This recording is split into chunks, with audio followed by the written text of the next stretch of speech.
El papado no puede subsistir si viajamos a los primeros siglos y nos damos cuenta de que la Iglesia no estaba organizada jerárquicamente. No había un líder que dirigiera a todas las iglesias. Pedro era el líder de los apóstoles, pero no estuvo a cargo de cada una de las sedes. Además, nacieron comunidades que no fueron fundadas por los apóstoles, sino por desconocidos que predicaban el Evangelio. El cristianismo primitivo estaba conformado por muchas iglesias locales, y cada una tenía un obispo o anciano como encargado de dicha iglesia local. Todas estaban en comunión con respecto a la doctrina cristocéntrica.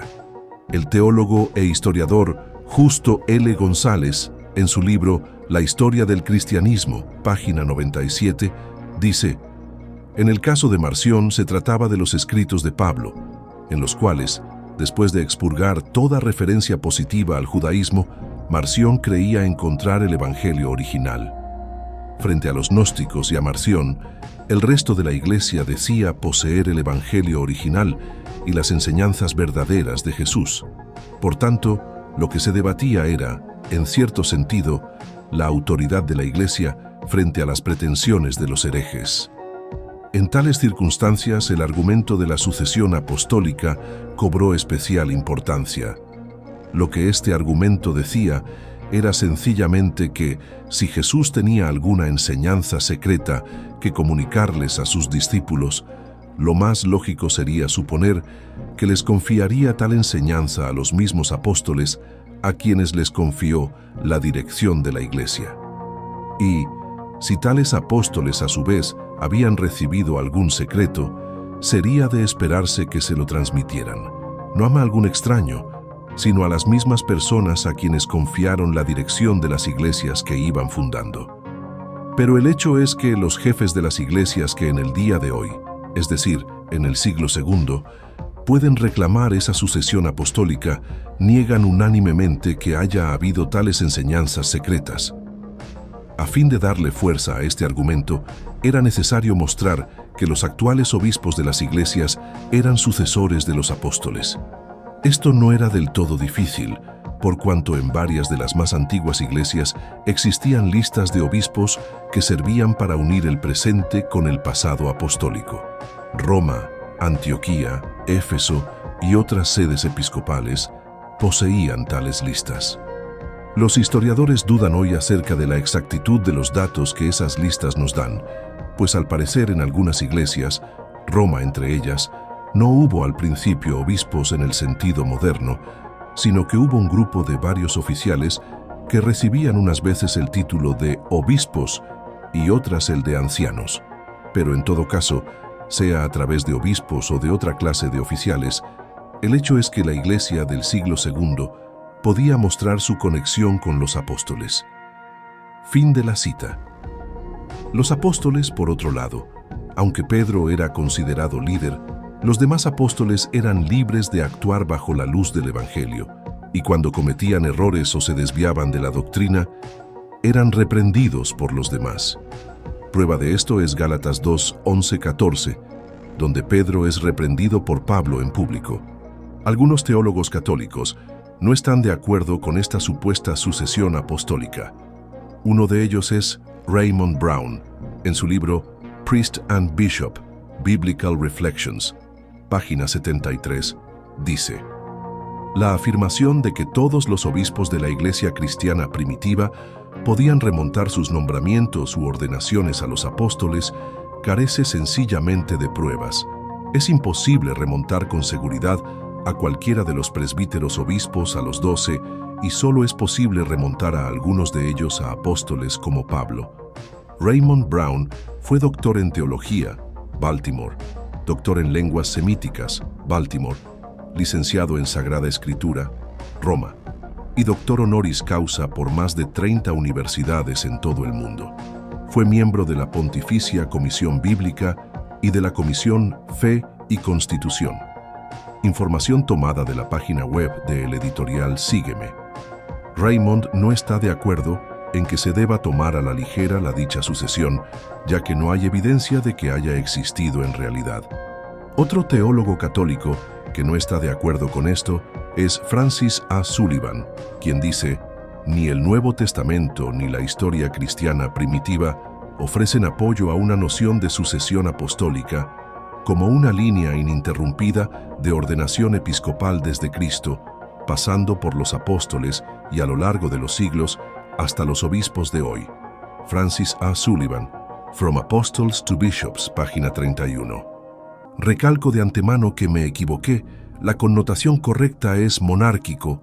Basado en esto, en la iglesia primitiva no existía esto, donde todas las iglesias, Antioquía, Roma, Éfeso, Esmirna, etc., estuvieran sujetas a una sola sede, con un obispo regente sobre los demás. Para prueba de esto, cito a un padre apostólico quien se considera sucesor en línea desde Pedro, que es Ignacio de Antioquía. En su carta a los Efesios, recalca que la iglesia de Éfeso debe estar sujeta a su obispo, es decir, al obispo que está a cargo de la iglesia de Éfeso. Esto es prueba de que no había un papa que dirigiera en orden jerárquico a los demás. Cito la carta en el capítulo 4. También conviene caminar de acuerdo con el pensamiento de vuestro obispo, lo cual vosotros ya hacéis. Vuestro presbiterio, justamente reputado, digno de Dios, está conforme con su obispo como las cuerdas a la cítara. Así, en vuestro sinfónico y armonioso amor, es Jesucristo quien canta. Que cada uno de vosotros también se convierta en coro, a fin de que, en la armonía de vuestra concordia, toméis el tono de Dios en la unidad. Cantéis a una sola voz por Jesucristo al Padre, a fin de que os escuche y que os reconozca, por vuestras buenas obras, como los miembros de su Hijo. Es, pues, provechoso para vosotros el ser una inseparable unidad, a fin de participar siempre de Dios. Si con esto no queda evidencia, también Ignacio escribe a los magnesios, donde también los insta a estar sujetos al obispo que estaba encargado en esa iglesia de Magnesia, en Asia Menor. Cito la carta en su capítulo 13. Que vuestra diligencia sea pues confirmada en las ordenanzas del Señor y de los apóstoles, para que podáis prosperar en todas las cosas que hagáis en la carne y en el Espíritu, por la fe y por el amor, en el Hijo y Padre, en el Espíritu, en el comienzo y en el fin, con vuestro reverenciado obispo y con la guirnalda espiritual bien trenzada de vuestro presbiterio y con los diáconos que andan según Dios. Sed obedientes al obispo y los unos a los otros como Jesucristo lo era al Padre según la carne y como los apóstoles lo eran a Cristo y al Padre, para que pueda haber unión de la carne y el Espíritu. También Ignacio escribe a los tralianos de Tralles en Asia Menor, también exhortándolos a estar sujetos a su obispo. Cito la carta en su capítulo 12. Os saludo desde Esmirna, junto con las iglesias de Dios que están presentes conmigo, hombres que me han confortado en todas formas, tanto en la carne como en el espíritu. Mis cadenas que llevo por amor a Jesucristo os exhortan suplicando que yo pueda llegar a Dios. Permaneced en vuestra concordia y en oración los unos con los otros. Porque os conviene a cada uno de vosotros, y de modo más especial a los presbíteros, el alegrar el alma de vuestro obispo en el honor del Padre y en el honor de Jesucristo y de los apóstoles.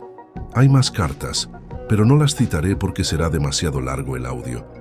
Ignacio también escribe a Roma, pero hay algo interesante ahí. No menciona obispo, sino que los exhorta a estar en obediencia a Dios. Algunos teólogos católicos dicen que eso se debía a que aún no había obispo en Roma. Hans Küng, sacerdote y teólogo católico, en su libro La Iglesia Católica, página 21, de Editorial Mondadori, dice: pero resulta sorprendente que incluso Ignacio, defensor e ideólogo del episcopado monárquico, no se dirigiera a un obispo en su carta a la comunidad romana, no más que Pablo, y no se mencionaba a ningún obispo de Roma en ninguna otra de las primeras fuentes, como la Epístola de Clemente, alrededor del 90.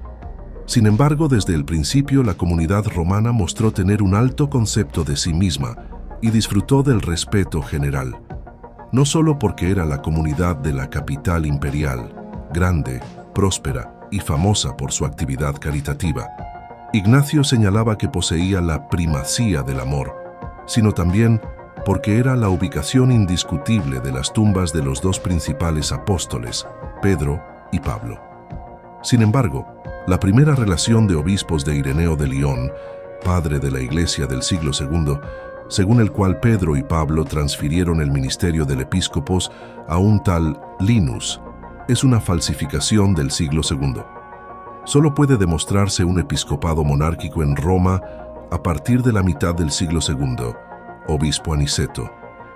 Muchos sostienen que el papado se encuentra en Mateo 16:18, pero resulta que los padres de la Iglesia no interpretaron este texto como lo interpretan los católicos, diciendo que ahí se encuentra el papado. Por ejemplo, Agustín en su Sermón 76 dice en la introducción: «Por tanto, le dice, tú eres Pedro, y sobre esta piedra que has confesado, sobre esta piedra que has reconocido al decir, tú eres Cristo, el Hijo del Dios vivo, edificaré mi iglesia». Es decir, sobre mí mismo, el Hijo del Dios vivo, edificaré mi iglesia. Sobre mí te edificaré a ti, no me edificaré a mí sobre ti. Entonces, en este texto no se encuentra el papado, sino la edificación de la iglesia sobre la confesión de Pedro, ya que esto encaja perfectamente con lo que dije anteriormente, que no había obispo hasta finales del siglo I en Roma. Pedro recibió primacía de amor, ya que él fue el primero en confesar a Cristo, y esto se certifica en Juan 21, 15, 19, donde Jesús le pregunta 3 veces a Pedro si lo ama, y éste le contesta que sí. Jesús, en ese momento, lo estaba restaurando, ya que él lo había negado 3 veces. Hay varias interpretaciones de Mateo 16, 18, y casi todas se refieren a la fe y a Cristo como la piedra del ángulo, Efesios 2, 20. En Mateo 16, 19, se dice que las llaves se entienden como que sin la confesión y sin la fe, nadie entraría al cielo. El teólogo Rabano Mauro lo dice de la siguiente manera: con razón se dio las llaves del reino de los cielos a aquel que confesó con más devoción que los demás al Rey de los cielos. De esta manera hizo saber a todos que sin esta fe y sin esta confesión no entraría nadie en el reino de los cielos. Se entiende por llaves el poder y el derecho de discernir, el poder para que ate y desate, y el derecho de discernir para que distinga a los dignos de aquellos que no lo son. Aunque parece que solo a Pedro fue dado este poder de atar y desatar, sin embargo, también es concedido a los demás apóstoles, Juan 20, 23, y ahora en los obispos y en los presbíteros, a toda la iglesia. Rabano Mauro. Entonces, los textos son interpretados como la fe y la confesión, no como un orden de autoridad monárquico, jerárquico. Bendiciones.